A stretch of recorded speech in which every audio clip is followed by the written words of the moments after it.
అక్షయ్ వాళ్ళు ఆఫీస్ లో మీటింగ్ పెట్టుకుని ఉంటారు. ఇంకా అప్పుడు వాళ్ళు లోన్ ఇవ్వడానికి వచ్చిన వాళ్ళు, మీరు చక్రధర్ చేత షూరిటీ సైన్ చేపిస్తే మేము ఈ లోన్ ఇస్తామండి అని చెప్తూ ఉంటే అక్షయ్, శేఖర్, కమల్ వాళ్ళు చాలా షాకింగ్ గా చూస్తూ ఉంటారు.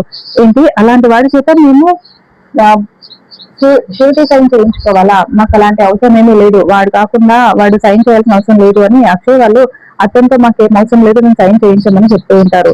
అలా అయితేనే మేము లోన్ ఇవ్వగలుగుతామండి, లేదంటే కష్టం అవుతుంది అని ఆ బ్యాంక్ వాళ్ళు చెప్తూ ఉంటారు. ఇంకా అప్పుడే అవన్నీ అక్కడికి వచ్చి ఏం జరిగింది అని అడుగుతూ ఉంటే ఆ వదిన చక్రధర్ సైన్ చేస్తేనే, షూరిటీ సైన్ చేస్తేనే మనకి లోన్ ఇస్తారంట అని కమల్, శ్రీకర్ వాళ్ళు చెప్తూ ఉంటారు. చేపించొచ్చు కదండి, ఇప్పుడు మా నాన్న మారిపోయాడు, మనకు అనుకూలంగానే ఉంటున్నాడు కదా, అయినా మనం ఆయననేమి డబ్బులు అడగట్లేదు కదా, కేవలం సైన్ మాత్రమే అడుగుతున్నాము. ఆయన సైన్ చేస్తారు, మనం మనీ కంపెనీకి కట్టేస్తూ ఉంటాము, లోన్ మనం కట్టేస్తూ ఉంటాము. మధ్యలో అతని వల్ల మనకు వచ్చే నష్టం ఏముంది?